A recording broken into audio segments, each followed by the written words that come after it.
notification of recording, whatever. Usually pops up on the top of the.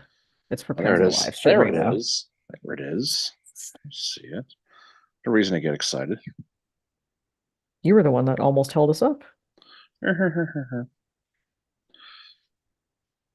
Me? What are you talking about? And you're like, oh, I have to read this.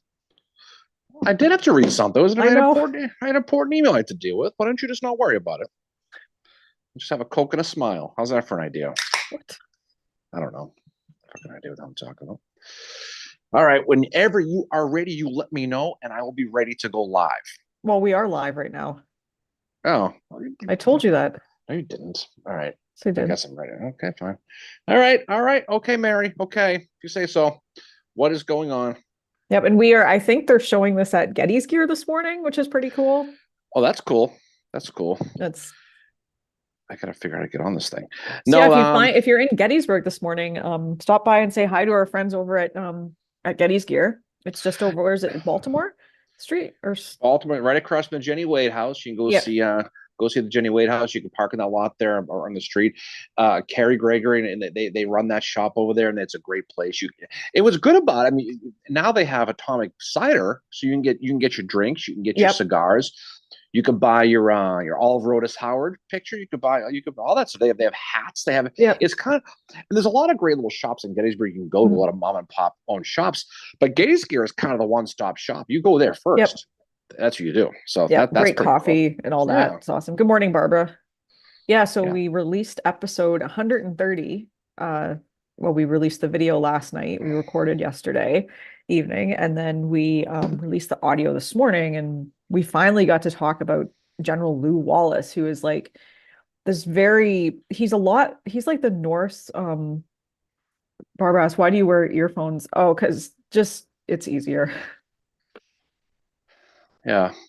Um, Otherwise, there's like a lot of feedback and stuff, and the sound, I wouldn't, yeah, that's just my own thing. You wear them yeah, too, don't you? you get some background noise that, Yeah, but yeah, but no, Lew Wallace is a great study, and this, like I said before, this is a dude who, who was an attorney and then a soldier, colonel and then a yeah, general. He was an ambassador. He was an author. He saved two American cities. yep. He was He was governor of New he, Mexico he was Territory. governor, ambassador to Turkey. And the thing about him, which is kind of strange, as I fix my screen because I don't like the way it looks, is he's very polarizing for some people, and I don't really understand why. He gets a lot of negative, historically incorrect memory about the Billy the Kid thing in Yeah, New Mexico, and for some reason people hold on to that like grim death, and I don't know why. I because it's basically it's up there with the whole "what if Stonewall was at Gettysburg" thing yeah. as far as I'm concerned. I mean, Billy the Kid is, yeah, I don't know like the reasoning behind it because he's psychotic. He's a murderer, and he, Well, yeah, you know, despite being right, he's not somebody you're going to invite to dinner with your parents anytime soon anyway.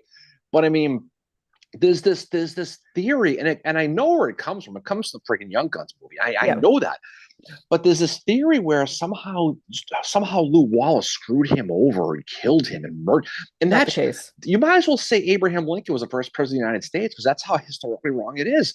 But people want to hold on to it, and that's their prerogative, and God bless them. But I think it's hopefully people who will take the time to listen to this Yeah, episode we did. I don't think it's going to change anybody's mind because people like to dig their heels in, and that's fine. But I think it's one that's fascinating. There aren't too many people that we've talked about in this silly little podcast who kind of done as much as he did. oh, he did He a lot. kind of he was basically the Forrest Gump of the Yep, Civil War of our American history. The dude had like 10 jobs, right? yep, He's like that old comedy in Living Color. I got three yep, jobs, man. yep. Right? Morning, That Bill. thing. Morning, Miranda. Oh, hey.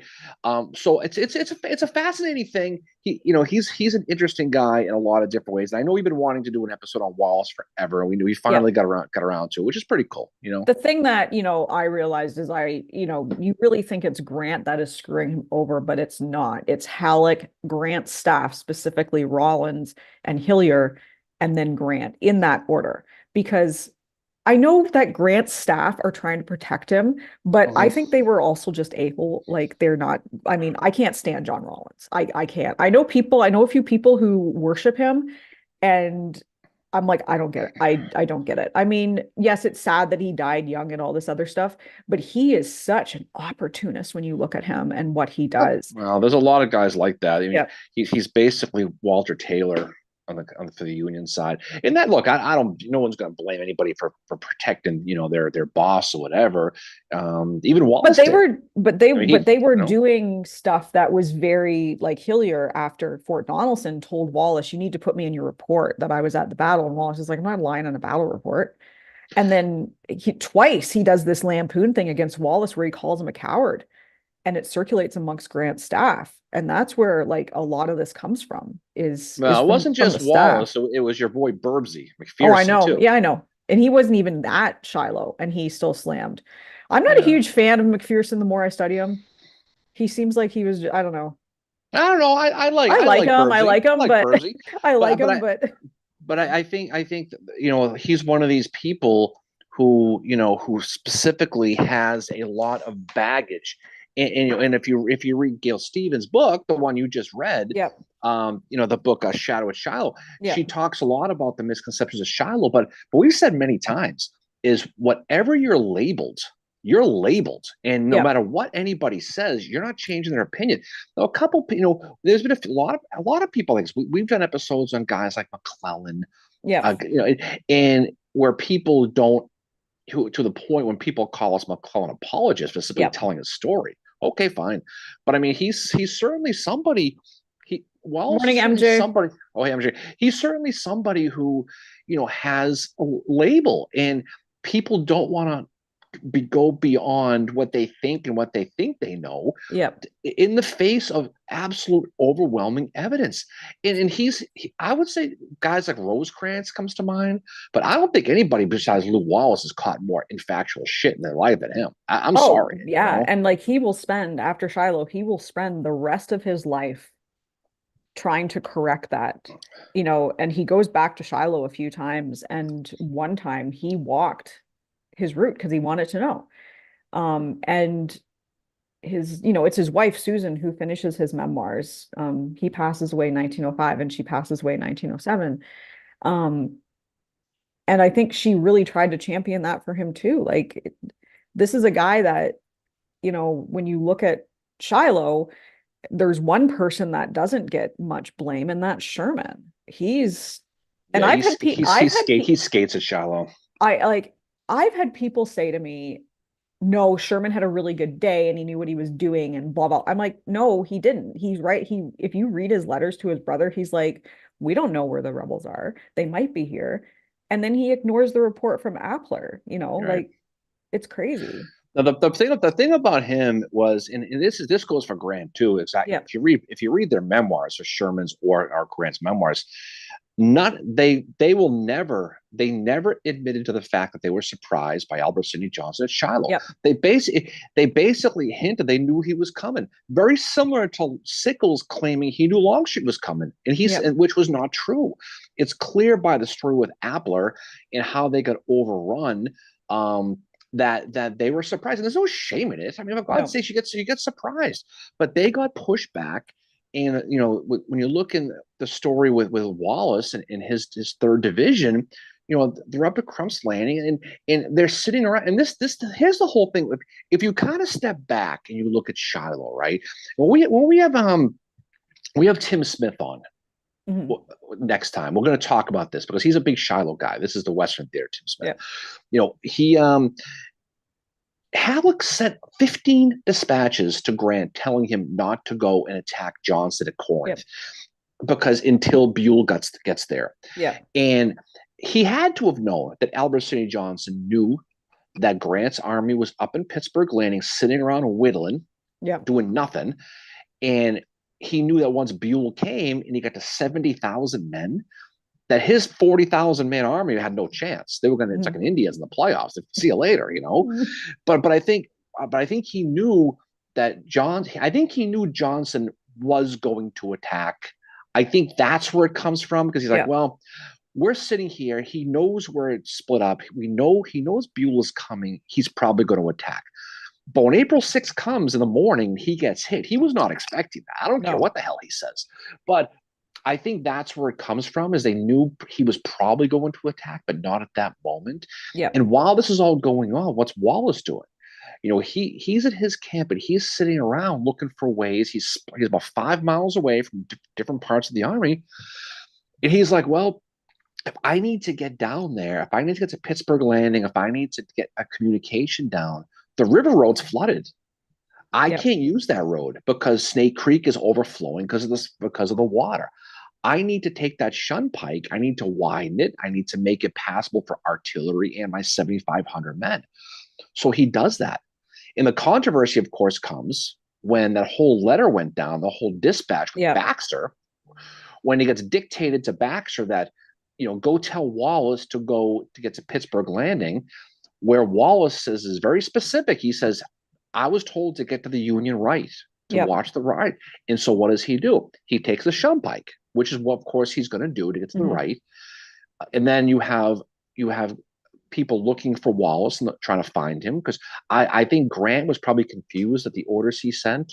He sent some miscommunications. He didn't sign the orders, which is a violation of military protocol. And then when Wallace does finally show up, he gets there about 6 o'clock, 7 o'clock at night, the first day over. He does a great job on the second day, on the 7th. Oh, yeah. He really and does. Nobody talks about that. Right? But the other thing, too, was he ends up in a situation where the media is looking at these 13,000 Union casualties, the bloodiest day in every U.S. war up to that point. And they need to play the blame game. And so they need to sit there and say, well, I don't know if this made a difference, but Wallace wasn't where he was supposed to be, which was ridiculous. And he turns into the scapegoat. And that scapegoat label stuck with him the entire war. And the other historically inaccurate thing is that people think he whined about it. Yeah, and that's just not factually not true. But that's the stuff you're fighting with a guy like Wallace. The same thing you're fighting with a guy like Rosecrans. Same thing you're fighting with other guys like Jeb Stuart. Yeah. Whatever you think, that's what you're going to think. But he's a fascinating one, though, and he's a good study for that reason. Yeah, and it really it shows how much the politics are, kind of these personal rivalries and all this other stuff. That Wallace is not a West Point guy, and Halleck labeled him as a troublemaker for that reason. And the thing is yes, there were times that Wallace disobeyed orders, but when he did, it was successful, and it was like, well, what are we supposed to do with this guy now? And I think there's this jealousy. I think Wallace also felt intimidated by the West Pointers, just because they had all that training. And I think he felt like, well, I have to, prove myself, kind of thing. But the other thing about Wallace too is, like McClellan, he's arrogant. He's a confident fellow. Of course he is. But, and he does stuff that doesn't exactly endear him to people. But the one thing that I discovered was that when you're looking at the history of Lew Wallace, you have to look at his time in Paducah, Kentucky, because that is where a lot of what happens at Shiloh stems from. Yeah, well, he definitely, he had a little bit of really early success at the beginning. We talk about the Battle of Romney, right? For example. And I think to Wallace's detriment, I think he thought that it was easy. And he had this, like you said a minute ago, he had this glory of war thing, this chivalry thing in his head since he was a little kid. And it's kind of what got Chamberlain into trouble to Gettysburg, the glory of war thing, right? Yeah. And so it ends up being a situation where he kind of, I don't know, overplays his hand a little bit. But if you're not a West Point guy and you have some early success and you get your brigadier general star pretty early, and you end up with Grant, and next thing you know, after Donelson, you're made major general. That's the thing about Lew Wallace too. Yeah. Is people who study him always forget about Fort Donelson. Yep. When I don't want to say he was a single-handedly save the day, but on his own initiative, he bails out John McClernand, right? And he goes to the Union right. Yeah. He pushes back, gets Gideon Pillow to surrender immediately. He's able to, and then Grant comes back and goes, something? I told you not to do anything, but you did good, kid. Good job. I'm gonna hit. You're now a major general. Congratulations. So he was a star on the rise. But when Shiloh happened, like that stink that got put on him. And we saw Yep. the same thing with Rosecrans with Grant. Yep. And the thing about it though is that people think you're bashing Grant because you're saying Grant screwed Yep. on what's his name? It was Wallace. It was Halleck who screwed Wallace. Yep. And people who think that it was Grant are incorrect too. It was 100% Halleck. Yep. Halleck was trying to screw Grant after Donaldson. Oh yeah, Halleck didn't like anybody, it seemed. And when it came time to, when Washington was like, okay, we need somebody um to, blame here. Who do we blame? And Grant said Wallace because that's what his staff said. His staff was like, oh, we didn't write down the, didn't obey orders, blah blah blah, whatever. Grant asked who was the best Wallace at Shiloh. There's actually two Wallaces at Shiloh. Yeah, it was There's Lou William and there's Wallace. WHL. Yeah, not the same William Wallace. Give me freedom. Give me that guy. Yeah. No, but it's in Wallace, and it's funny because he went to the other Wallace, and he was the one who had W.L. Wallace help send his cavalry the other way in the Shunpike to help widen that road.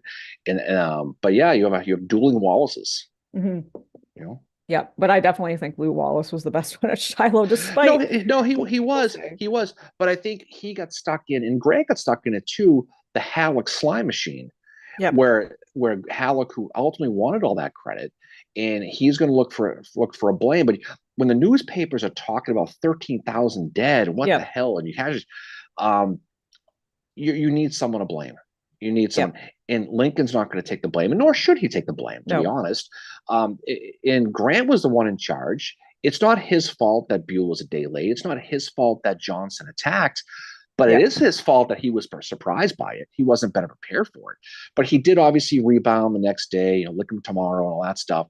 And they did win the battle. But after that battle happens, that's when the political slime machine starts going, like I just said. Halleck wants to get rid of Grant. Grant is looking for someone to blame because he doesn't want to get kicked out. He doesn't want to lose his job. So the insinuation is that it's Wallace who screwed that up. And truth be told, all through the rest of his life, Grant could never remember the message. He didn't get the story right. And it's funny, like Neffler, the guy on Wallace's staff, he lost the order. And he actually said, we talked about this in the episode, he actually said, if only I had that order and everything would be okay, kind of thing, right? Well, meanwhile, Rawlins finds out they don't have the order, and he's like, oh, this is what I said. And because Rawlins is the one that apparently, one of the stories is Rawlins dictated the order to Baxter. And Rawlins, when he says this is what I said to him, it's pretty damning towards Wallace. And Wallace, like at one point he said, I was told to come up, told to come up and form on the right. It was very simple orders. And it could have been too, like, there was no signature, which is against military protocol, but, apparently Rawlins forgot to sign it. But then someone said, oh, Baxter wrote it down as Rawlins dictated it, blah, blah, blah. But we'll never know. Well, I mean, and there's the whole controversy of Shiloh. That's the whole thing. And it is what it is. I mean, that's why people study history, and you can read a bunch of different books. You could read The Scapegoat of Shiloh, that book. You could read the Shadow of Shiloh, that Gail Stevens wrote. You can read a lot of these things, but at the end of the day, he's one of those people who is going to be blamed like McClellan, like Rosecrans, like Jeb. That when you think of the first moment, if you study the Civil War. The average person knows Lew Wallace from Ben-Hur, obviously, but the Civil War historian knows him. And the first thing you think of is you don't think of Monocacy, you don't think of Romney, you don't think of his defense of Cincinnati. You think of Shiloh, and that's the shame. And he spent the rest of his life trying to defend himself from Shiloh. And honor and everything meant everything to these guys, especially a guy who grew up playing with toy swords, running around and playing soldier at age 5 years old. This is what he wanted. And to just the fact that he was called a coward by Hillier on Grant's staff really, I think, stuck with him, because that's possibly the worst thing. He was called a coward by McPherson and Rawlins. Because again, who are they loyal to? They're loyal to Grant. And Grant doesn't want to lose his job. He doesn't want to get fired. And the thing about it though is Grant is not the one who was singling him out. It was the people around him, and it was Halleck. Yep. So people think that Grant fired Wallace or He didn't. suspended. After that whole fiasco with Shiloh, he is going to request a 4-week leave, Yep. and people think that he was told to go play in the corner for 4 weeks. Get the hell away from me. Yep. He did it on his own, and where he screwed up was instead of going home, going back Yep. to Indiana, he went to Washington to the Joint Committee of the Conduct of War, and he blamed Grant and Halleck Yep. for the issues in the West, which was the worst decision he ever made, because at that point on, you saw it happen with Rosecrans. Yep. He had a target on him, and at that point on, he was always going to be stigmatized, and they were never going to let him out of the doghouse. They never did. No. And it's too bad. And really, really highly recommend Gail Stevens' book too. She was, I think, a ranger at Monocacy, and she just kind of stumbled into Wallace and researching him. And she does a great job. It's very balanced. And she lets his words and like the words of others basically tell the story, which is great too.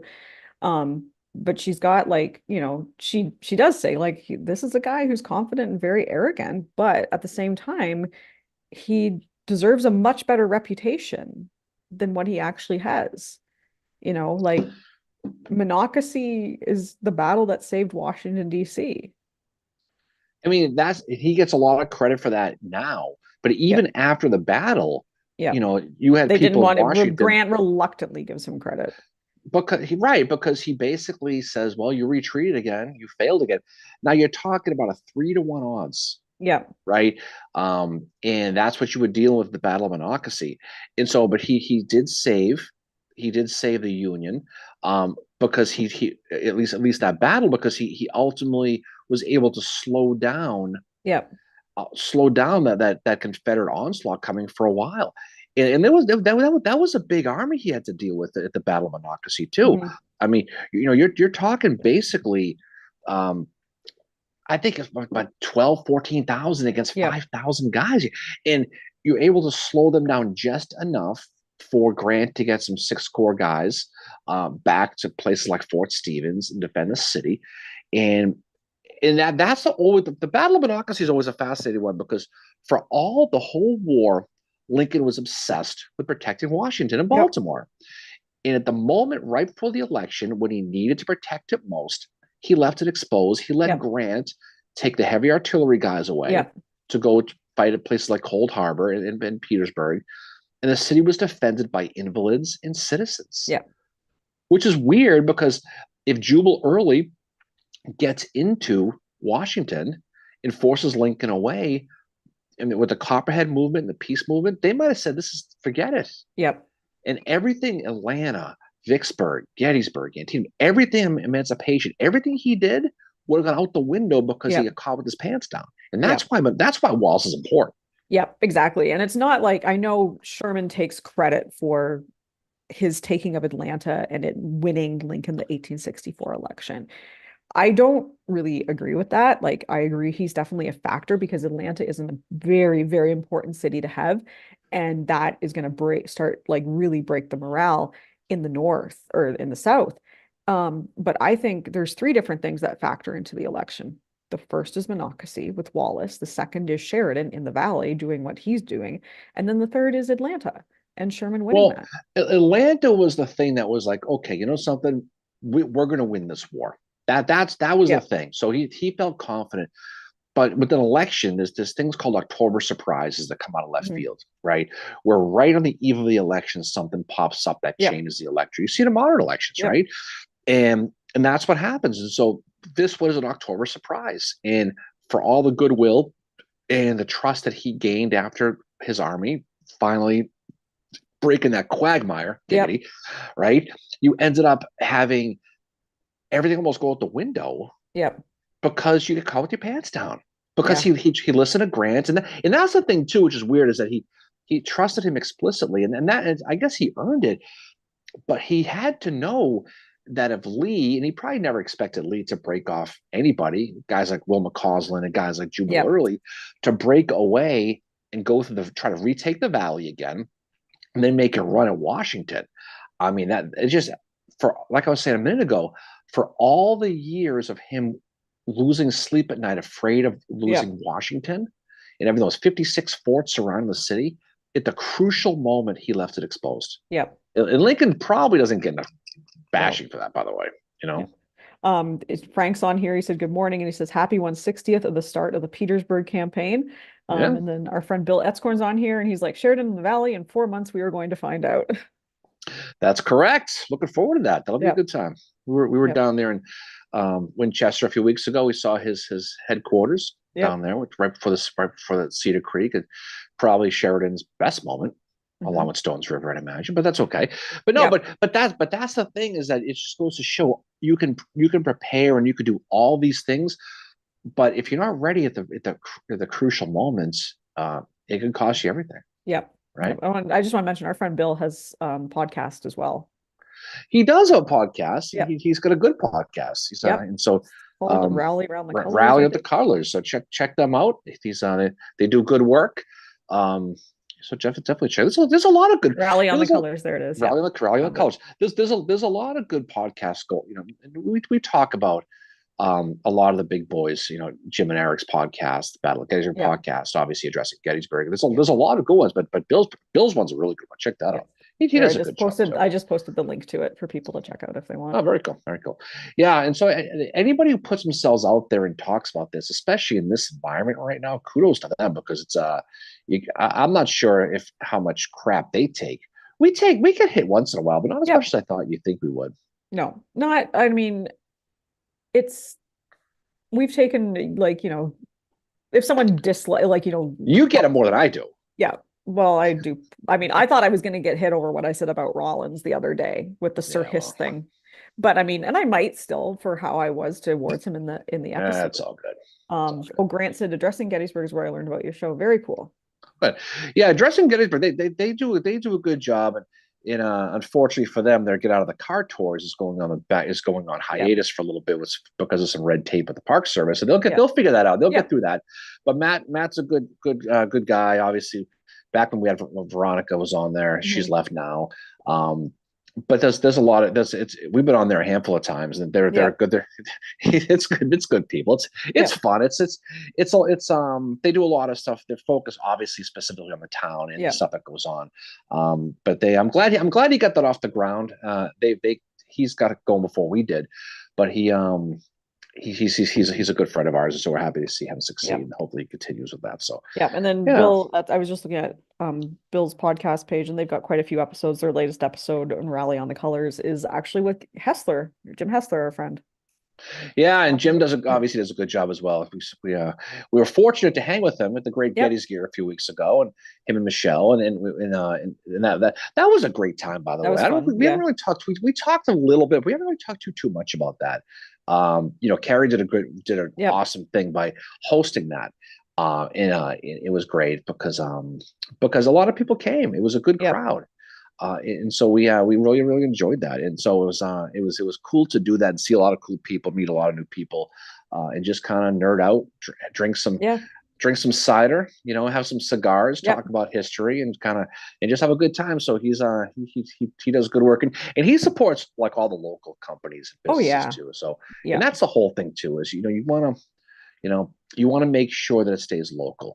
Now, one bad thing we're going to say about Gettysburg, which is probably a sad thing, is Camp Letterman's going away officially. So if you've been cruising on the York Road lately, you'll notice Camp Letterman. We did a live from there around Christmas time, and I'm glad we did that, because now they're putting an Aldi supermarket in there, and they're tearing up the field, and it's too bad. American Battlefield Trust can't buy that property because it wasn't a battle; it was the field hospital. But that's a lot of history that's going away, and so if you had a chance to go visit, you probably still can. But it's all dug up, and they're building a foundation in there, and that stinks. But it was cool to go there and go check out the stuff, and that's a lot of history up there that people don't really think about. Yeah, exactly. Bill says supporting each other. If we don't talk about the Civil War, who will? Miranda really liked the cider at Getty's Gear. Yeah, it was real good. Frank said, just downloaded the latest episode to listen to later. Got to support all Civil War podcasts. So I think he's talking about Rally on the Colors. Yeah. Bill said, going to start, and other Bill Williams said going to stop by Gear when he's in town for the anniversary. That's cool. Yeah, no, great cigars, great coffee, great products there. Tell him when you go in there. Tell him we said hello. Tell Yeah. him we said hello, and he'll definitely. It's a great like we said when we first started. People jump on. You could buy almost anything there. Oh yeah. I mean, I'll tell you right now. Getty's Gear has the best cigars I've ever had in my life. Oh yeah. I've had the Cubans. I've had all of Mhm. them. And if you're a cigar guy like I am, Mary, Yeah. and you are too, I guess. Yeah. But and you like a good cigar, go over there, and they've got your mild ones, they got your Yep. stronger ones. Carrie will take care of you. Tell him what you want, and it's you won't be disappointed, and that's really Yep. really cool. No, that's very cool. Good morning, Durate. Um, Bill said I tried to play the lottery to buy Letterman, but to no avail. Yeah, I mean that's the thing is, I mean, and Aldi, I guess the town needs. I mean, you've got Giant, Yeah. you've got Kenny's. You need more supermarkets. I mean, the Super Walmart probably would have been the better call, Oh yeah. but that's okay. But if you're going to build something there, but it's too bad. We were driving out of town last few weeks ago, and we saw all the trucks out there digging up Yeah. the It fields was that we sad. walked. If you go back into I think it's probably Facebook we did that. I bet, right? Yep. Yep. If you go back into the Facebook page of the podcast and go one of the videos, you can see our Facebook Live we did Yeah. from Camp Letterman. Check it out because I spent a lot of time researching You did where the awesome stuff with that. was Yeah. because I mean where the trash was kept. It's ironic that where the trash was held and burned at Camp Letterman is the same place where the trash dumpster is now for the Yeah. hotel. It's just happenstance, but where the hospital was, where all the church groups were, where the road was, you could find the stuff on maps, and so you Yeah. could superimpose it over the modern stuff. We walked around, did a video explaining everything, where the dead house was, where the Yeah. surgeries were taking place, where all the tents were. So maybe try to get out there still. If you're in the area, you can probably still sneak Yeah. If by you're there. over at But the Giant, you can see it. I Like, mean, you can obviously when the supermarket's done, you'll be able to yep. go around the back, but it's all going to be paved. You're going to miss out a lot. But Yeah. when we were there around Christmas time, it was still a field. You could still see Yeah. exactly where the stuff was. Yeah. There's no markers out there. There's one marker in the hotel lobby, right outside the lobby. Yeah. There's a marker along York Road, but there's nothing in the field, which is too bad because that's what kind of made it better, is because it was pristine. It Yeah. wasn't clogged up by statues and monuments. So but yeah, that's the reality. That's why you got to support the battlefields. You got to get out there and see these places because of, Yeah. we were out at Kernstown with Bill Etzkorn Yeah. and his wife and some other people, and that's a private battlefield. Yeah. And eventually, if he sells that land, It could what's get going to happen. developed. Yeah. Oh, of course it It'll get will. developed. So that's why you got to get out there and visit and support these people. It's important. It really, really is. It's it's very like it's so fascinating to go visit there. It's just, yeah, like you said, it's too bad, but it's going to be developed because, there was no way Battlefield Trust could get it because it's not within their mandate of saving land, and probably too much for Gettysburg Foundation to purchase and do something with. I do find it a little frustrating personally when there's no outrage for Camp Letterman gone, Yeah. but there is outrage for a beaver pond. Yeah. And it's very misplaced angst, and I think that's the shame of it. But I get it. Yeah, I had someone tell me the other day because I basically went on to a post and I said, I'm like, I love this area because it's nature. I said, I'm a huge battlefield nerd. Like, I love going to the battlefields and stuff, but I'm also a bird watcher, and it's also nature. And the beavers are not like, they're not like deer where like you can have too many. Beavers form an ecosystem and they make a wetland. And if you get rid of a wetland, you have to have somewhere else because it actually helps to filter the water. And it attracts different wildlife. Eventually the beavers are going to move on. But I had someone tell me that if somebody, it's meant only for battlefielding, and if someone wants nature, they can go to Yellowstone. I mean that's look. I was like, Gettysburg weird flex, but okay. Well, all the battlefields, but Gettysburg. Since we're talking about Gettysburg, Gettysburg means something different to everybody, and it's people want to be the same. But again, we've said this a million times. Gettysburg, a lot of the battlefield is pretty pristine. Yep. I mean, it's pretty sick, but a lot of it isn't, and specifically parts of Oak Hill are completely different. Yep. Certainly, the paved roads, the monuments, a lot of things in there. But I think at the end of the day, I mean, if somebody is offended by that, what the thing about it was there was one guy on social media who was complaining about it, who basically admitted that he's never been back there. Yep. And there really was an actual battle there. It was McCandless and the Fishers guys kind of went through there, Yep. and artillery was fired over. But and I get it, I do. But on a positive front, though, Mary, it's Little Round Top's opening. Yep. Soon. Yeah, so that'll be cool. That'll be the latest, the latest thing. Yep. But it's I get look everybody when people are upset and they have outrage, it's because they care, right? Yep. So I disagree that the Beaver thing is that big of a deal, but I respect the people who think that it is because it Yep. affects them personally for whatever reason. Yep. But I think it's one of those issues going to take care of itself, Yep.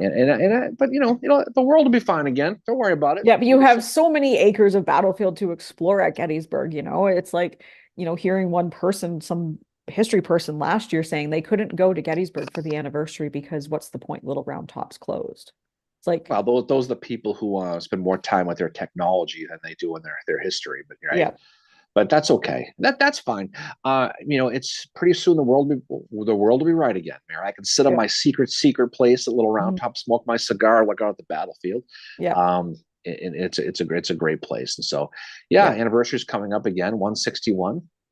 yep. Did it seem like just yesterday we were there for the I 160th? know. Yeah. Yeah. Frank says he's like, Little Round Top is opening. Finally, the Buster statue will be unveiled. That's what's taken so long. They were Yeah. talking about, Tom Brady getting a 12-foot statue at Foxborough, right? They Yeah. announced that they need a 12-foot statue of Buster. That'd be amazing. I just think it's Maybe hilarious. Gentili will be the model for it. Our friend John loves Buster. Um, Frank makes a good point. Like he tells people that even if they don't like the history, like battlefields are a great place to go because you can walk. And that's so true. Like we were at Pickett's Mill and everybody there was there for hiking. We walk and we're like, we're here to see the battlefield. And we were like that girl's favorite person. They're like, oh my well, God. I mean, the thing that we probably don't. I mean, people on this chat podcast, the Civil War world, we're freaks of nature. We are, Yeah. right?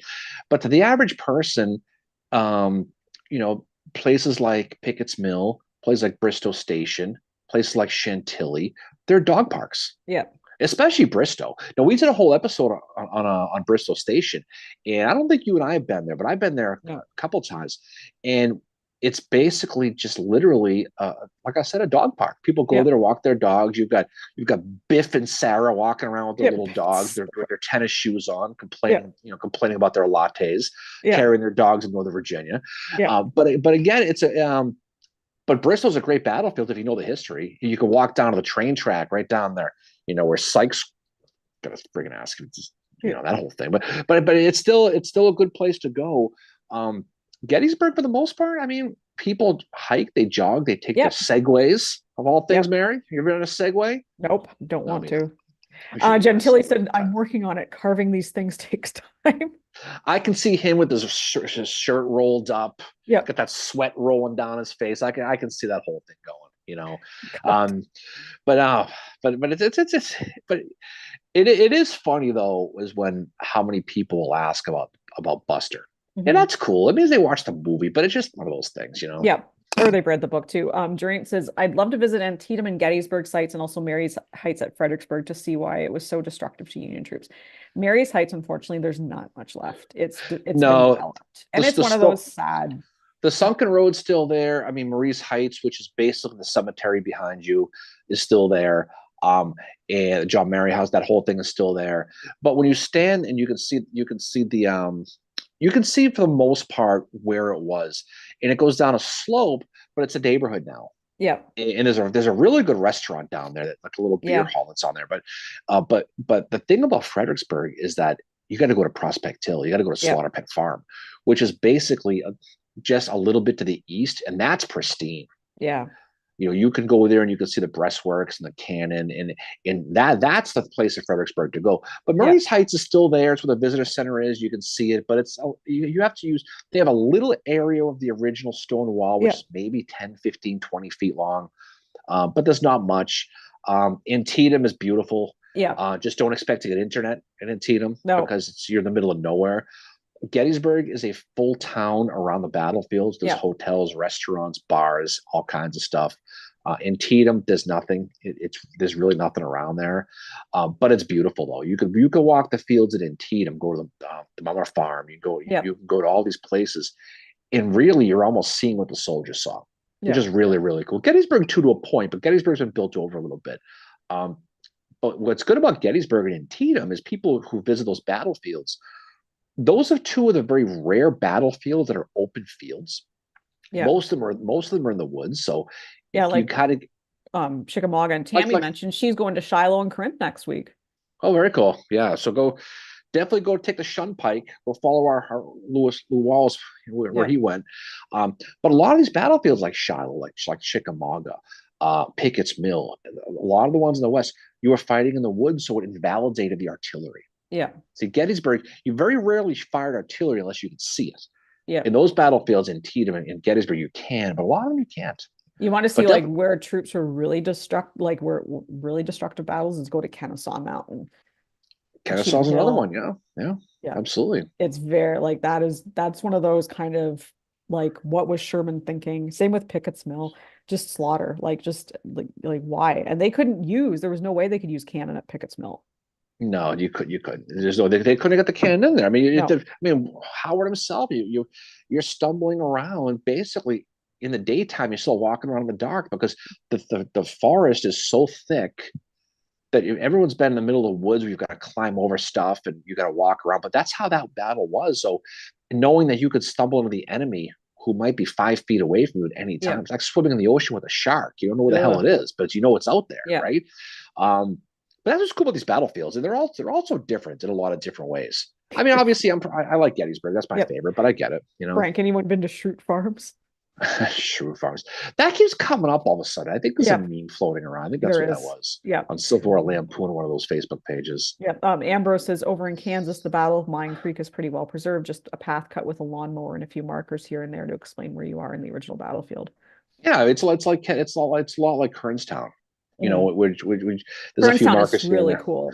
there. Where it's just this not overly. I mean, Gettysburg is the largest outdoor statuary in the entire world. Yeah. I mean, it's statues everywhere in that battlefield. Places like Chickamauga, places in the West or Trans Mississippi, there really aren't. There's a couple of Civil War trails. That's about it. Yeah, but I mean, like Chickamauga is it's a little bit older for battlefield than what Gettysburg is. Gettysburg was founded after it, but there's no statues. There's just markers. No, and I get the Gettysburg popularity because for one, it's in the East Coast. It's not far from Washington. It's not far from New York City, Philly, Boston, all the eastern cities. But again, it's people think that it's overplayed, but the reality is it's obviously a very important battle. It's the largest battle ever fought in the Western Hemisphere. But if you go to Gettysburg, you can't miss the boat on the stuff in the area, and that's where people, not just Monocacy, but you could, and not just the retreat stuff, but Winchester's not far away. Manassas is not that too far away. All of them, you can take maybe a 2-hour window or a circumference, or the hell a circle, and you could hit a ton. You could take some of these roads, these roads in Northern Virginia or Maryland, and especially Virginia, you can every exit you can pull off and find something. Yeah, you know. Same with Atlanta. All the Mosby stuff in Northern Virginia. There's stuff everywhere. You just got to go find them. You know. Same with if you're in Atlanta, it's the same thing. Atlanta's different because these are major battles almost every step along the way. Atlanta's great because you can follow that route from Atlanta all the way to Chattanooga. Yeah, and just like there's a Civil War historical thing. Almost every X you can pull over. Jonesboro really and Peachtree Creek. And now some of it, like Ezra Church, Peachtree Creek, they're not very well preserved. Ezra Church, I'm glad we got to see it because that was Howard's first victory. And when he Ezra Church for the most part, it's better preserved than I think maybe you give it credit for. I mean, you can still, it's a playground now. Yeah, and it is what it is. And you can see that they have those 3 markers that describe the Union, the armies there. But you can see where the Confederates came from. You can still see it. It's a neighborhood, but the hills are such you can still see it. Jonesboro was really cool. We stumbled upon that one looking for beer one day. Yeah, remember that? and we found the cemetery. And we found the Claiborne Cemetery. and you can see that, and that's I don't want to say that's pristine because there's mountain mobile stations and Yeah. all these little places in the area, but you can still see the railroad. You can still see where the fighting Yep. was, and a lot of the Confederates who were killed there had that cemetery Yeah. right there. And it's probably what about 45 minutes south of Atlanta on the way to Yeah. Andersonville. Yeah. It's really, yeah, we found it on the way to Andersonville, and we just, you find yourself in the Chattanooga area, like Atlanta's not that far. Definitely go to like Pickett's Mill and um, Peachtree Creek and all that. Ezra is right there, Jonesboro, to see the Claiborne Cemetery and where the battle was fought. Ringgold Gap is right there as well. Drain asks, speaking of Georgia, post Nashville, how did they get the Army of Tennessee troops to North Carolina? I thought Sherman had wrecked the railroad. This is after what? After Yep. Nashville? Yeah. They did wreck the railroads, but you can still get there. I mean, I think they took the railroad as because they repaired you. They were repairing railroads as fast as they destroyed them. Yep. I mean, it wasn't much to repair a railroad. They came back and they went to Mississippi. They went to Tupelo, Mississippi. They went to go see Elvis, birth site probably, right? They went from Nashville, came back, and they had a really miserable walk. Guys had no shoes. It was snowy out. They walked up hills both ways, like my mother when she walked to school back in the day. But they got to Tupelo, Mississippi, and they kind of rallied and they said, anybody who can still walk, you're going to North Carolina. Yeah. And so they put them on trains, and they went to different space. They'd take the train, they'd get off, they'd walk, they pick up another train. They finally did get there, but they didn't destroy all the trains because the rebels did rebuild them. Yeah. And people in the area. And then Sherman wasn't in that area as much as he was like. That must have been. I mean, you talk about like the Mud March, right? And you talk about the March to the Sea, and you talk about all these other marches. But that march from Nashville to Tupelo for Hood's guys was up there with the Bataan Death March. I mean, those guys had a brutal experience. Then you get to Tupelo, they put everybody together, and they literally say, okay, who could fight? And then you go off to fight with Joseph E. Johnson. But yeah, it was a long and brutal road to get there, but they did get there. But they did ride trains in portions. They did. Yeah, a lot of the railroads were repaired. Yeah, that's such a sad story. Army of Tennessee after Nashville, when they had to put away their colors because they split up regiments and stuff, and they were still, and they were still at that point, they were still called Claiborne's Division. Yeah, they were. And they had the flag and all that. And it's,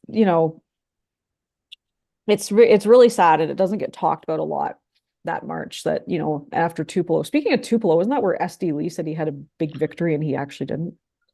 Yeah, S.D. Lee was an interesting fella. He basically he had he was another guy who embellishes stuff for whatever reason. And I get it. Big time. One of Howard's very good friends. Yeah, no, it absolutely was. It absolutely was. But that's the thing about a lot of these guys. We should probably do an episode on S.D. Lee. I was just thinking we need to do an episode on S.D. Lee. He's quite a character. And he doesn't he has his best moment against Sherman at Chickasaw Bayou.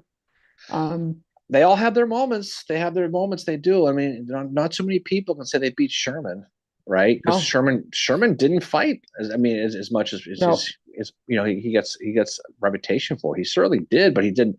He ended up in a situation where he liked to get around guys. He liked to flank, which is the smart thing to do. If you're a soldier fighting with Sherman, that's what you want. Yeah, and that's why they called him Uncle Billy, because he didn't go out of his way to get them all killed. He was very good to his men too, even after the war. If any of them fell on hard times, they knew they could go to him and he would give them money because he was fairly well off. So S.D. Lee was 17th out of 46 from West Point in 1854. Yeah. Served as an aide de camp and captain for Beauregard or Beauregard as we call him on here. Yeah. Chief of artillery for Lafayette McLaws and later for Magruder. Served with distinction through Seven Pines, Savage's Station, 7 days, Malvern Hill. And then he's at Second Bull Run. He's at Antietam. He absolutely gets around. He certainly does. And he was someone who, if you study the Civil War, he's probably that B list level, right? Yeah. And that's not to insult him. He's just saying that you have your A list guys. You've got your Shermans, your Lees, your Jacksons, and he's in the second level. And so, but he's somebody who definitely deserves study, no question. Yeah. Someone said inspired. Yes, caught you guys live. Happy to have you here. Yeah, SD Lee is not, I mean, he's done a lot, but the Tupelo thing was like, that's when he's like, I won. And it's like, no, you didn't. Yeah, well, and that's the first guy to embellish himself would drive. God. Probably drives in a Ford F-150, probably, but it's okay. Durant. Yeah. Actually, he looks like the type of guy that would drive an F-150. No, Not no, to he does. He stereotype. does. No, he definitely does. Um, Remember when you said in the one episode you want me to edit it out? You're like, and they saw a bunch of NASCAR fans. Oh yeah. Every so often, sometimes I go off the grid a little bit, but yeah, we usually keep it in there. Yep.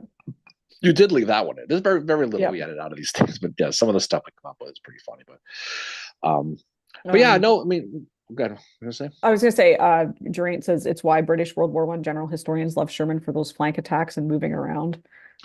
I mean, if you're gonna fight, and this is why Wallace gets.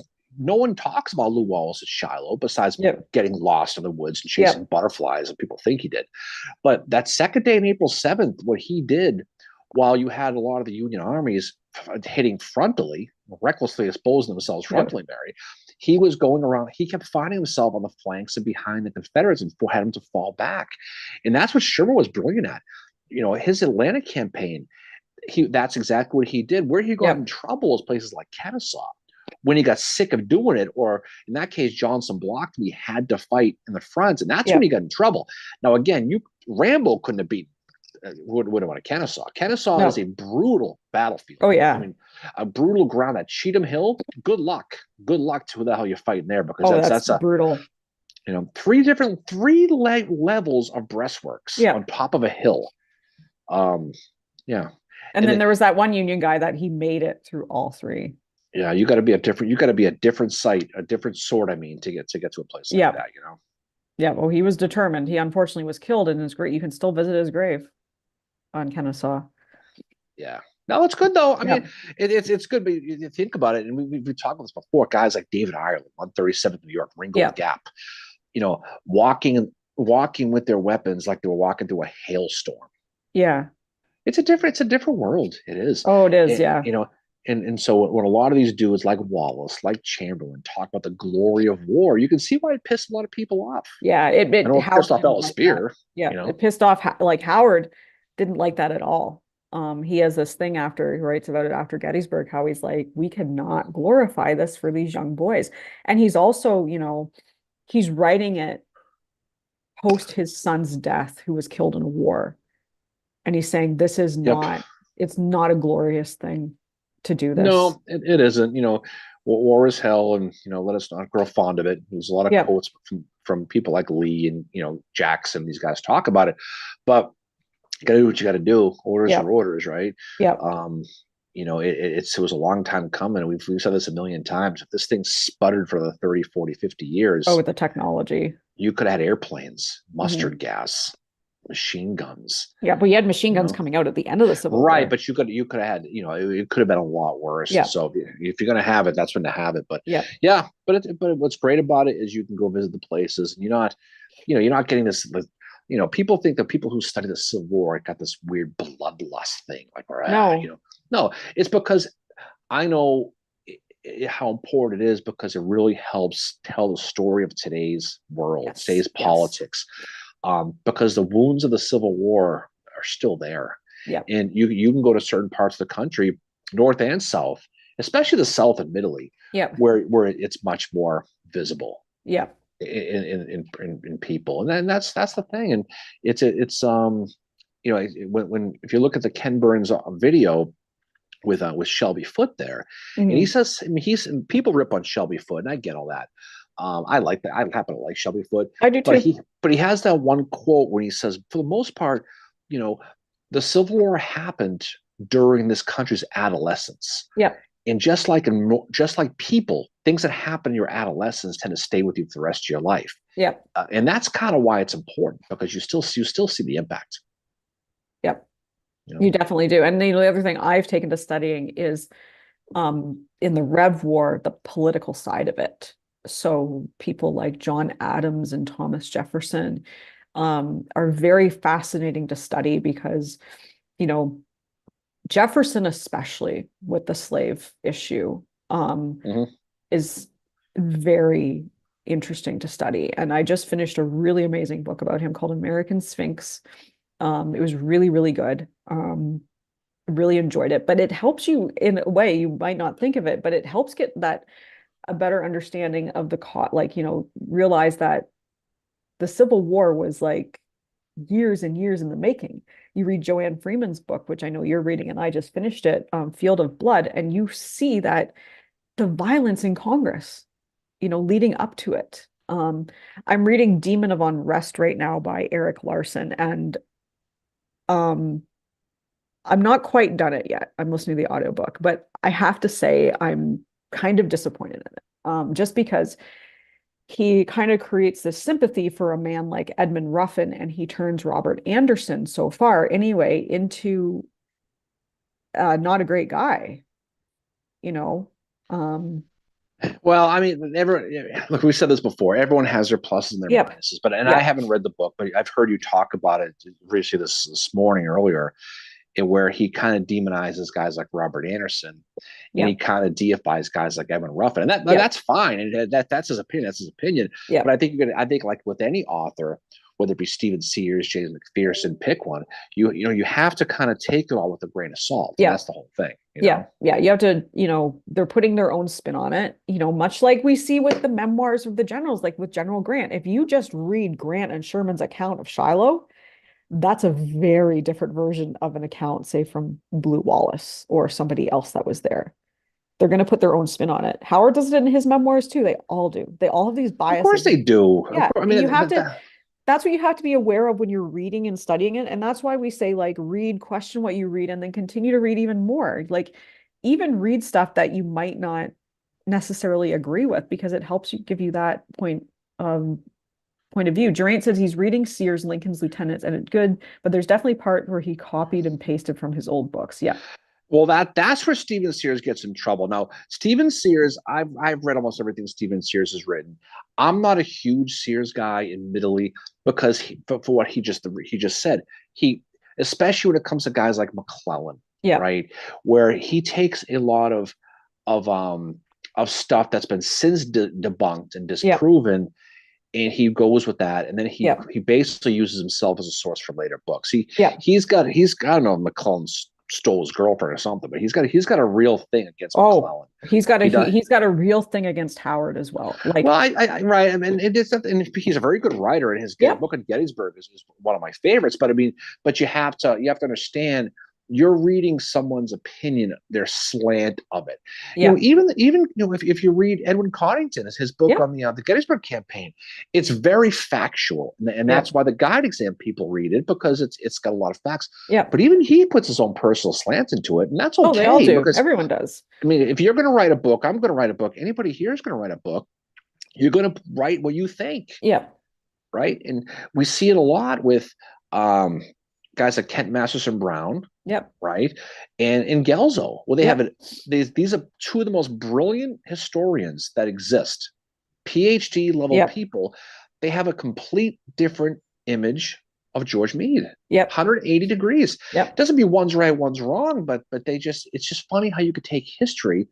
But what's great about history is that it's not science. You said this a million times. It's not absolute. It's interpretive. It's how you interpret it. And that's why people study history.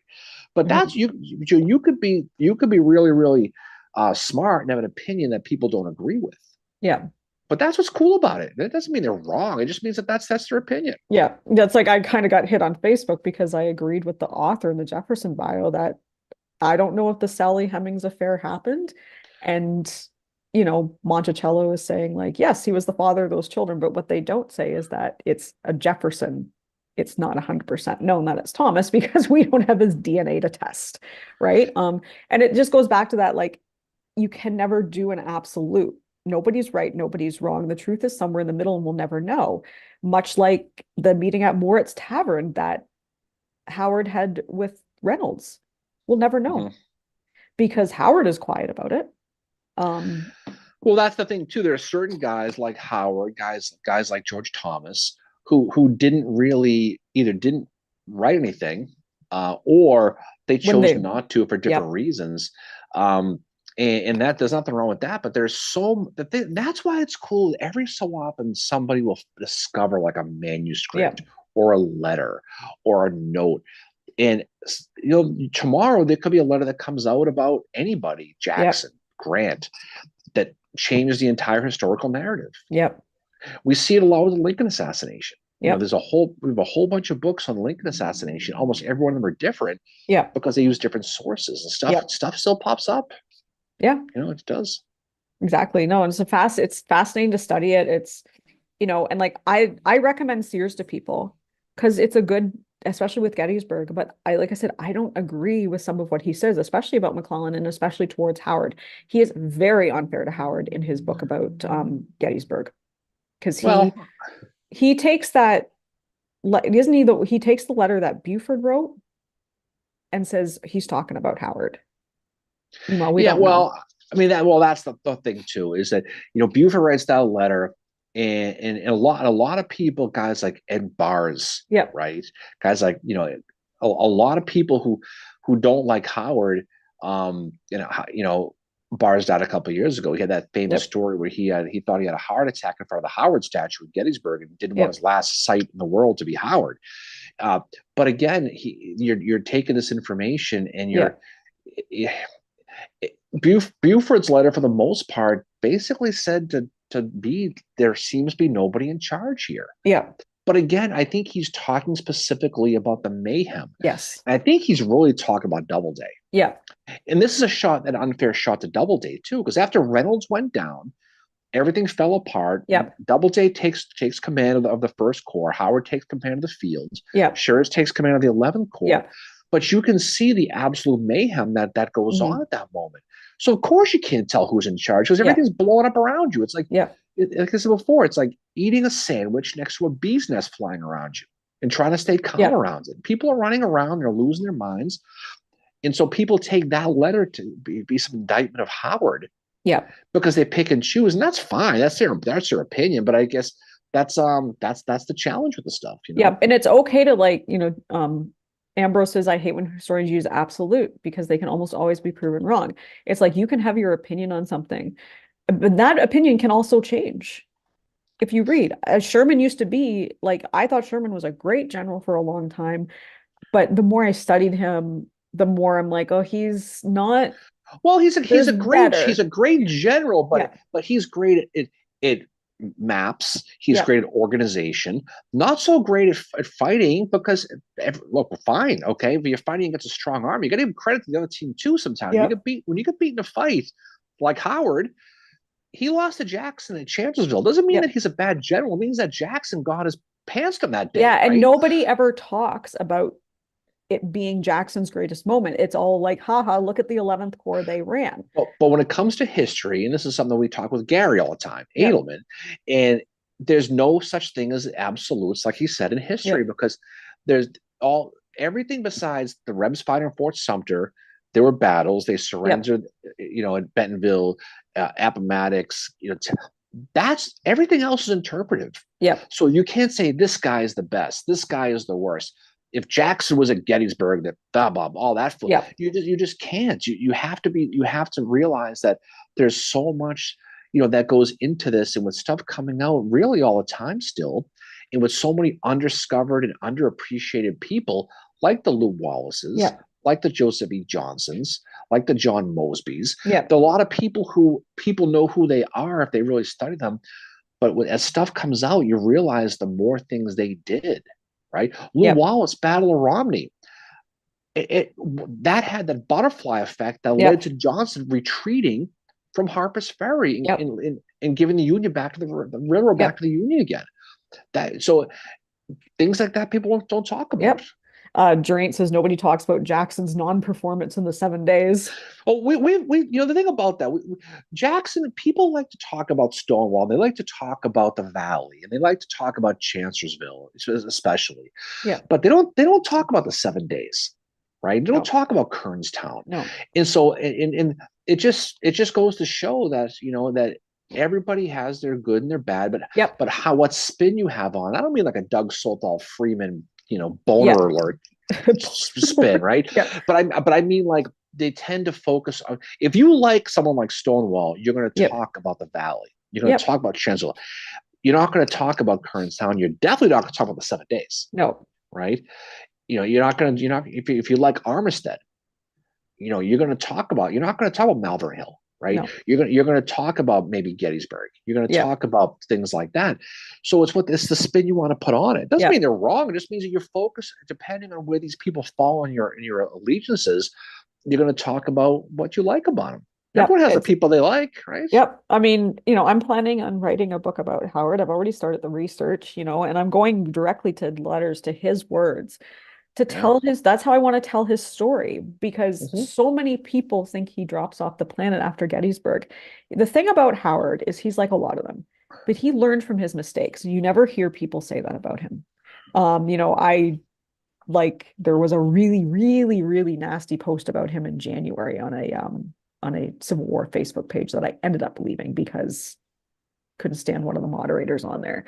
Mm-hmm. Anyway, this person demanded that I cite my sources for where I was getting my information about Howard, yet this person did not cite their sources. And a few people did come at him after I did, when I said, I'm like, this, like what you're saying is the Stephen Sears narrative on Howard. You need to look elsewhere, and break away from that kind of thing, right? I didn't say he was wrong, but I'm like, dude, this is Well, not the thing about it is, despite what anyone thinks, nobody knows everything. I no, mean, well, I this mean, person thinks they do. you well, I know who you're talking about. Yeah. Um, and I know exactly what you're talking about. But you have to keep an open mind, right? Yes. There's Yeah. nobody. There's Yeah. there's there's nobody in the planet who knows anything about any battle. I mean, I have friends who are rangers, friends who are guides. They'll be the first at Yep. Gettysburg, the first to tell me they don't. I know rangers who don't do tours in certain parts of the battlefield because they don't know anything about it. Yep. And that's not a slight on them. It just No, it just means you that they can't they know don't have everything, and you you can't, right, you can't you you know, can't know you can't know everything about everything, and you have to be humble with that, yep. because that should give you a more of a thirst for knowledge to study it, instead of coming to you, oh little girl, you don't cite your sources, I know everything, Yes. you know. And then um saying like, I don't, and they were like, well, Howard lied, and it's very bad that he lied about Doubleday and threw him under the bus. And I'm like, did he though? well, I Like, mean, that again, yep. that's why people study history. But Yep. people like to learn things, and then once it goes into their database here, Yep. it stays in there for a lot of people. They don't like the idea that maybe what I thought was wrong. Yep. I mean, I've come around on McClellan. I thought Same. I thought I thought everything that everybody else thought about McClellan, Yep. that he was cautious, he was lazy, he was just, but then you study a lot of what he did, Yep. and you sit there and go, something?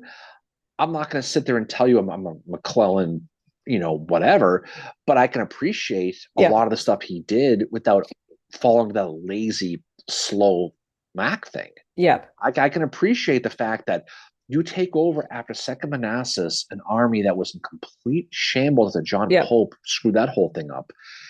And then a couple of weeks later, you find yourself fighting at Sharpsburg and you're able to push Lee out. Yep. And then people come back and say, well, he should have chased Lee and ended the war right there. It's like, well, with no supplies, you're going to go into Virginia heading into the wintertime? Yep. I mean, why in the world would you do that? Yeah. So again, if you read guys like Tom Clemens, for example, guys like Matt Borders, for example, you'll get a better 360 view on a guy like McClellan versus the guy like the Stephen Searses. Yep. And it's Right? about balance. The truth about McClellan is somewhere in the middle of that. Yes, McClellan had his faults. He's very arrogant. He's, like whatever. But again, you look at you can't, again, the superlatives, the Yep. good, bad. McClellan was a fantastic strategist. Yep. He was fantastic at building an army, Yep. building confidence among his troops, taking a destroyed army and pacing it back together again to get ready to fight. But the lazy lost Order 191 foolishness that he sat on his ass, that 16 hours, right? Which is just not true. Yep.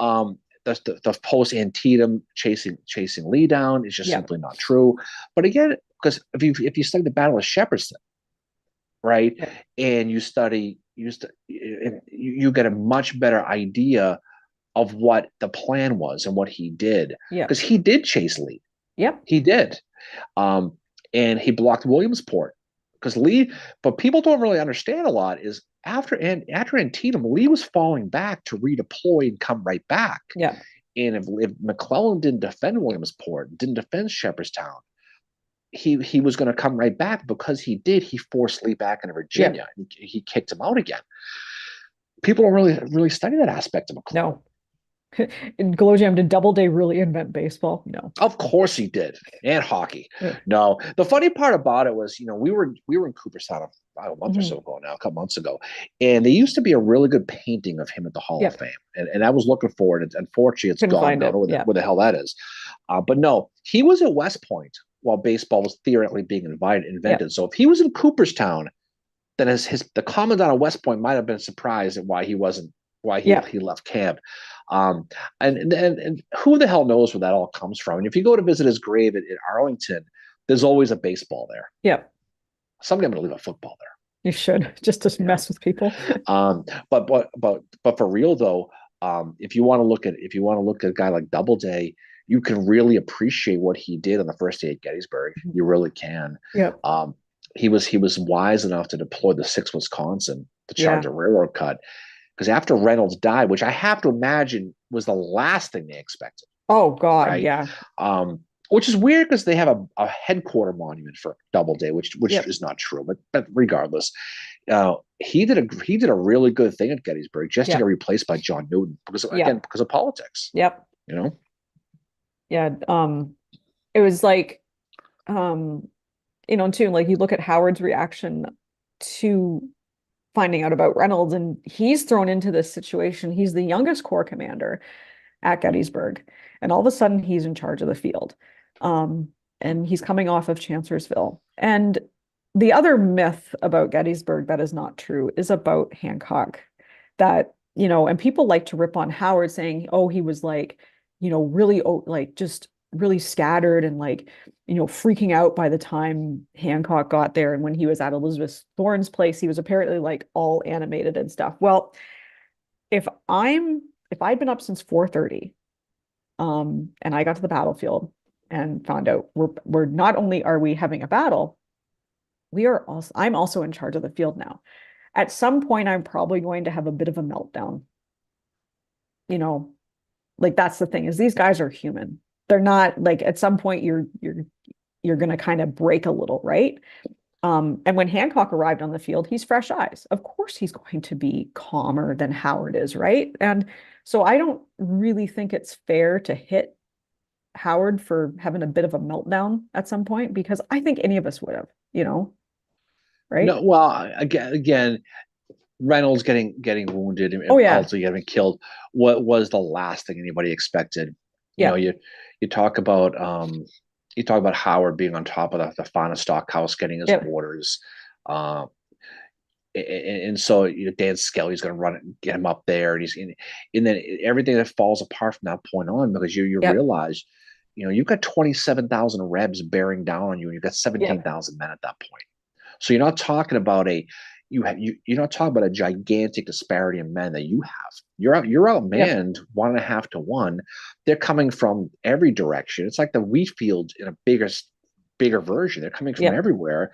Now the commanding general goes down on the field at the time, so you have to react to that. Howard was smart that he knew that Cemetery Hill was the focal point to rally the guys back together to build a defense, and he doesn't get credit for that. Meade does send Hancock to Gettysburg because he's got his eyes has not been skewed by the battle yet, and of course, if you haven't seen the battle and you get there, you're going to be calm. The statue shows him calming everybody down.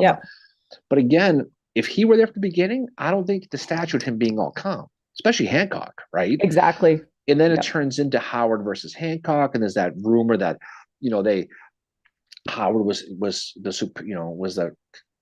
he got his star first, so he had seniority, so he was going to maintain the field. And Meade said, but gave him orders, and they have this story where Howard would take the east side of Baltimore Pike, and Hancock to and none of this is really documented by anybody. And people say that's why the statues don't face each other in the Cemetery Hill, which is probably again. But that's again, the movie Gettysburg did more to promote the town, but it also gave a lot of misconceptions especially with Hancock. Hancock was an important person, but Hancock was the focal person because of his perceived relationship with Armistead, Yep. which was basically a bromance movie set Yep. around a war. And Yep. that's why he was the focal point, Hmm. you know. Just want to say hello to Humor and History. They're on here and they said, hello, I love your discussions. Well, thank you. Very happy to have you here. We love doing this. We love when everybody comes on here and asks questions and comments and all that. It's really cool. It's really great to be able to do this. And like, um, you guys are why we're here, right? We can't do this without people who come on here. If no one came on here, we wouldn't be able to do this, right? Well, the best thing about this is, when we started this podcast a couple of years ago, it was all a lark. It was just to sit around and talk and have a couple of beers. This whole podcast was created by drinking beers on the balcony Mhm. at the in a Yep. cemetery hill one day. Yep. And so it was just a way for us to hang out during COVID Yep. and record these conversations. I mean, and we love the fact that people listen. We don't do this for any Yep. arrogant teaching tool. We do it because we like to hang out. We like to drink Yep. beers and talk this because we've said this before. I'll say it again. I don't know too many people in my normal life who I can No. sit around and talk Civil War to because I'm kind of the office kook when it comes to this thing, like a lot of Yep. people are. So this Breakfast Club is really about the people who Yep. sign on to this. And yeah, did it get popular? Sure it did. But We didn't we don't expect it and we but don't, you and know, nor do we really over promote it. We will never charge money for this. We do it for it's fun. We do it just because yep. they hang out and people like it. They do. If they don't, that's cool too. Yep. Um, and so yeah, but we get to meet a lot of cool people with it. Yeah. You know. Yep, exactly. And we get to have a lot of like great discussions in Gettysburg when we're there or other places and go, it's really awesome to be able to do this. But Humor and History, you guys are the most unarrogant people. well, I mean, you know what? Why would I'm glad he said that because here's Yeah. the thing I never understood about this. Okay, why would anybody be arrogant? We're telling the stories of true heroes. Okay. Yep. And I'm talking about both sides here. I'm not talking about, I'm just saying, Yep. I realize that people from the South look at people who are heroes that maybe people in the North don't, and vice versa. And Yep. but why would someone be arrogant telling the stories about what great things other people did? We didn't Yep. do them. So We're why not the the hell? stars of this, the So why history the is. hell? Why would anybody be arrogant talk about history? Yep. Um, because I'll be honest, I ain't freaking charging Kennesaw Mountain. I'm No. not charging Franklin. I'm sitting around drinking beer, yelling at my TV, watching the Celtics lose last night. Yep. That's what I'm doing. So anybody who studies this and has an air of arrogance, Mhm. I don't get it.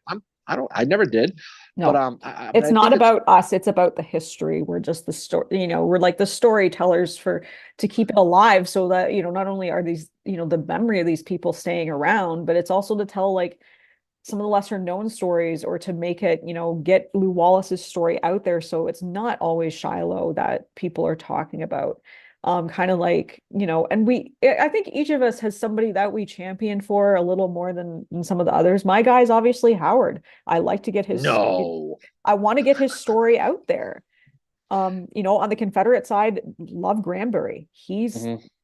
become a guy that I love to study, and the story of his wife as well. It's those stories that don't get talked about enough. Patrick Claiborne, another one that I love to study because he's such an interesting figure in it all. But for somebody like Howard, um, like reading his letters is so fascinating because I think he wrote like he spoke.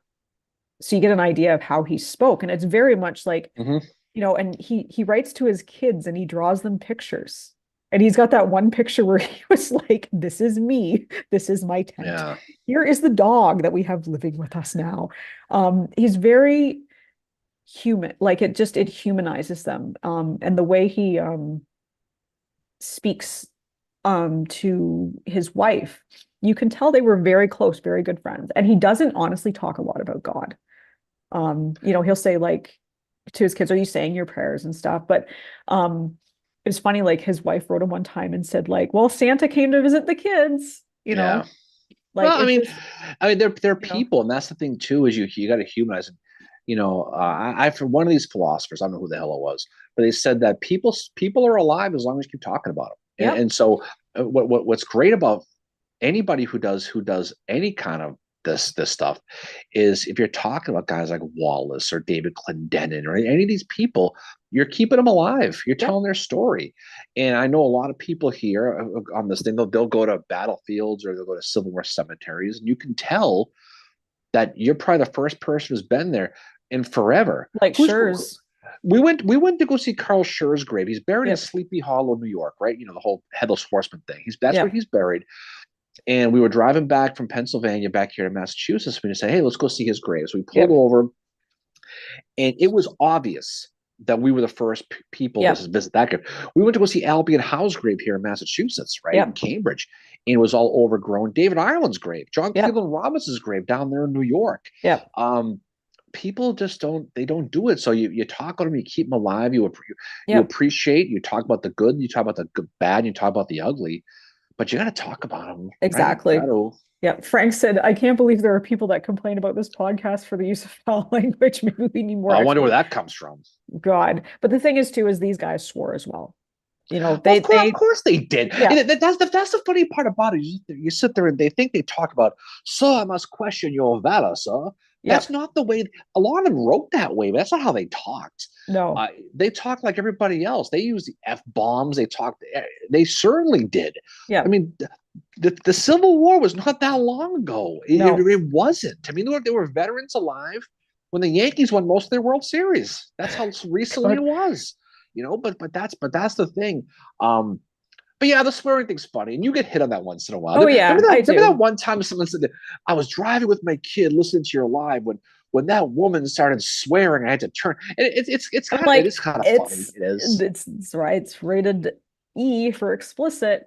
Um, and Glowjam said war needs humor to soften the reality. Exactly. And these guys all had, a lot of them had senses of humor. Even Howard, he's actually like he had that kind of, how would you describe it, Darren? Like the main, just the Yeah, he had that main type of wit to him, where if you're from New England, it's kind of state to state, but Maine is one of those states where you just don't talk about people badly.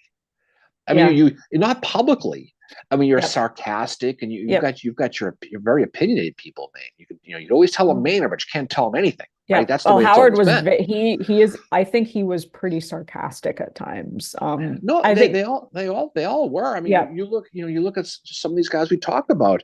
Look, speaking of Lou Wallace, the aide there, yeah, Grant Say over at Fort Henry says, "Don't worry, you'll have plenty of chance to get shot."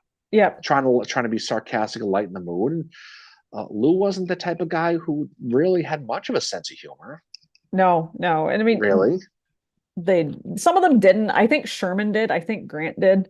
I think Howard did. And like Howard recounts that one story where he and Kilpatrick and Sherman are standing around and Kilpatrick says to Sherman, "Well, how do you want to know when I get to the area?" And Sherman just says, "No, we'll burn a bridge or something." Yeah. Like, and then there I was mean, one where they were Howard tells the story of how they started calling this one town, they started calling it Burnwell because they burnt it. And he's like, and then we called it Burnwell. yeah. I mean, it's But pretty funny. And some of the stories you read, you talk about Columbia with Howard when he pissed off that one woman, oh right? yeah, yeah. So because I know we've got some new people on here and they might not know this story, but in Columbia, Howard was in charge. Sherman put him in charge. He's the adult in the room. Because you wouldn't want Blackjack Logan in charge at Columbia. As much as I like Blackjack. But anyway, so they put Howard in charge and he's like trying to do all this stuff and he's standing on the street and he's got someone coming to him about this and that. And this woman comes up to him and she's like, I need to get into my house, blah, blah, blah. And Howard's like, I can't, not now. Like basically tells her like to go away, not very politely. Anyway, the woman ends up coming to Sherman's headquarters, and all these guys are sitting around the table. So there's Howard, there's Blackjack, there's Slocum, Jeff C. Davis is there, all the commanders, right? And this woman comes in and she says, I need to talk to you about one of your men. One of your men was really rude to me, blah, blah, blah. And Sherman's like, oh, who is it? We'll get him court-martialed or something. And then she just points to Howard and she's like, that guy, Howard. And you could just like probably see how that went with people. It was Like, the one-armed man, yeah, you know? yes, it's like he was probably just sitting there. He probably starts slowly sinking down in his chair.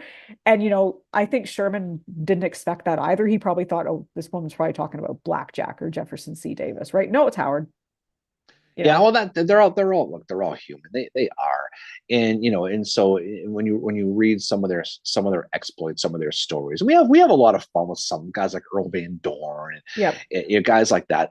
But again, I mean, you don't get to where you are without a real serious, resolute, Yep. um, you know. A character as far as military goes, and a lot of the guys, and we talked a lot in this last episode about the West Point versus non-West Point rivalry, and that Mhm. pops up throughout the war, but really at the beginning. Yep. And so if you're a non-West Pointer, like a lot of guys, some of the best soldiers on both sides were not West Pointers. Yeah. Wallace, John Brown Gordon comes to mind, right? A lot of them. Granbury. Granbury. So you're learning in the field, you're learning on your own accord. Um, but some of the stories they're learning, their evolution is just fun to study because they're kind of, you talk about Gordon with the Raccoon Roughs, Yep. right, through Georgia. We're the Raccoon Roughs. Like, no, you're Yep. not. Like, That name ain't working. You're the sixth. You're yep. gonna be the sixth Alabama. You're gonna take Yep. that. But if Imagine him showing up to register that name. oh yeah. Um, Libro says it's interesting to see the parallels between Oliver Wendell Holmes and Ambrose Bierce. Both served in the Union Mhm. Army, were wounded many times, and returned to the field every time. Their respective experience shaped their lives. Bierce became a great writer obsessed with death. Holmes, a great jurist whose memories of war never left them. And he said that, or they said that Bierce's Civil War stories are true horror, Well, like the crime of Pickett's Mill. Bierce, a lot of Bierce's stuff comes from Pickett's Mill, the Yep. book, the thing is, and he saw pure hell fighting Yep. against Clayburgh I at do Pickett's not Mill. like it when people And call him Bitter Bierce because it's like the guy was bitter for a freaking bitter, reason. bitter Bierce face Yeah. for that commercial, the beer. Yeah. But the thing is that he learned, and then after the war, he goes on this tour to go see his old battlefields, Yeah. and he disappears off the planet, and no one ever finds him. People think he went into Mexico and got killed somewhere, but yeah. And Oliver Wendell Holmes is another one, Mhm. and there's a lot of people like this, and you can study a lot of these guys, especially in the South, where a lot of them got, um, were lawyers who Yeah. turned into guys like Gordon, guys like Yep. Granbury, and then you had the people in the North like Ben Grierson, Yeah. right? Music Who teacher. was a music teacher who just took to it, became one of Yep. the best cavaliers no one's ever heard of outside of the Yep. Civil War world, Yeah. and how important. Of course, John Wayne people know him because of the horse Yep. soldier, but for the most part, people don't really know of Ben Yep. Grierson. They don't understand. We just had the anniversary of D-Day. They don't realize that before D-Day, the greatest amphibious landing in American history was at Bruinsburg in the Yep. Vicksburg campaign. So it's again, these stories are going to be discovered and to be learned about, and that's why history is so cool. Yep. And I never did well in school in science or math, Neither did I. but history was always my jam because you know Yep. why? Because you can figure stuff out. And you can learn it, and you can have fun with it, Yep. and then your mind continues to change. Yeah. Right.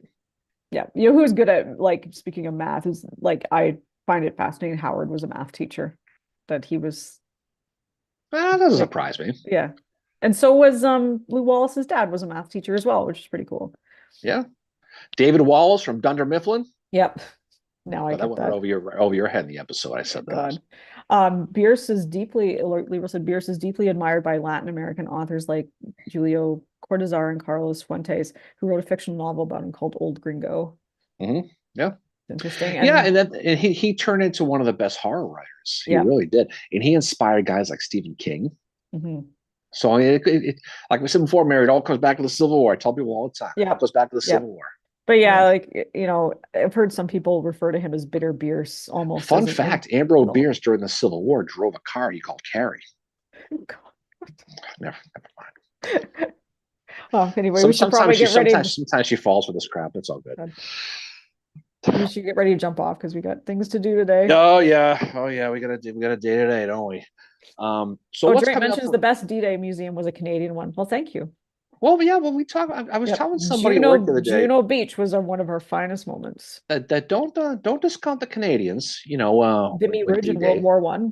Yeah, well, I mean, Didi, I mean, Yeah, World War One is you guys hang your hat on with the poppies and all that stuff, Vinny but Ridge. the but World War Two, they were pretty Yeah. substantial, especially every time they shot, they yelled, "Sorry, sorry." Sorry. All right, so a couple things coming up. Well, first of all, if you were in the Manassas area, our friend Lisa Samia is doing a presentation tomorrow. Yep. The sun will come out tomorrow, right? Yep. If you can go see her, she's one of the best Civil War poets that there is. You can go see her. I think she's doing it at the Stonehouse, I believe, Mary, or Yep. maybe not, but I you can think, find out for yeah. her. But you can go check out her if you're in the Manassas area. I know a lot of friends of ours are going to see her. We are going to be doing an episode on the Battle of Gaines Mill Yep. um, here in a couple of weeks. I think next week or two we'll be doing that, and then our coup de grace episode, Mary, Hmm. we'll be doing in early July, where you and I, along with Ken Holian and of course Yep. Michael Kaufman, Yep. are going to be doing an episode, all four of us, about the Lincoln conspiracy Yep. trial. And the cool thing about this, we're going to be recording it from the courtroom in Fort McNair in Washington, of where the actual Lincoln conspiracy trial took place. We got a special permission from the United States Army, Mary. Yep. How about that? That we're going to get to do it from the inside of the courtroom. So that'll be fun. I'm looking forward to that. We got to go visit a few months ago. Yep. We're going to actually get to record an episode from the courtroom Yep. at Grant Hall in Fort McNair about the Lincoln on the anniversary or close to That'd it be of the cool. Haynes. Yep. Yeah, Yep. so That'll be that'll very be cool. fun. We'll look forward to that. That'll be a good time. Yep. So Liberal just said, good to discover your channel. Just subscribe. Well, thank you very much. We We appreciate appreciate everybody on here. We couldn't do this without you. We would be talking to each other if it weren't for you guys coming on here and commenting on that. Oh, and Durant mentions the Canadians advanced more than any other force in D-Day that day. They did. They did. They did. So, but good stuff. All right. So, any final words from you, Fincher, before we head off to our baseball world today? If the rest of life here. Just thanks to everybody for coming on here and supporting our podcast.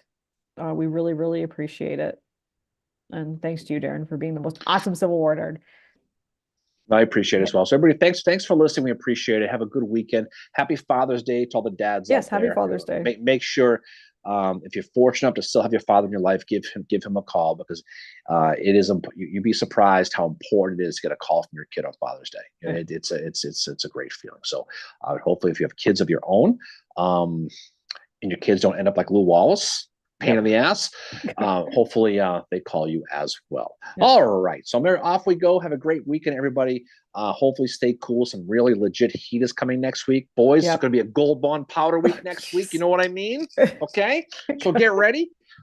So we'll look forward to that. So all right, off we go, guys. Have a great weekend. We will talk to you all soon. Go Celtics, Mary. Gotta win. Gotta win next one. Gotta get it. See y'all next week. Everybody.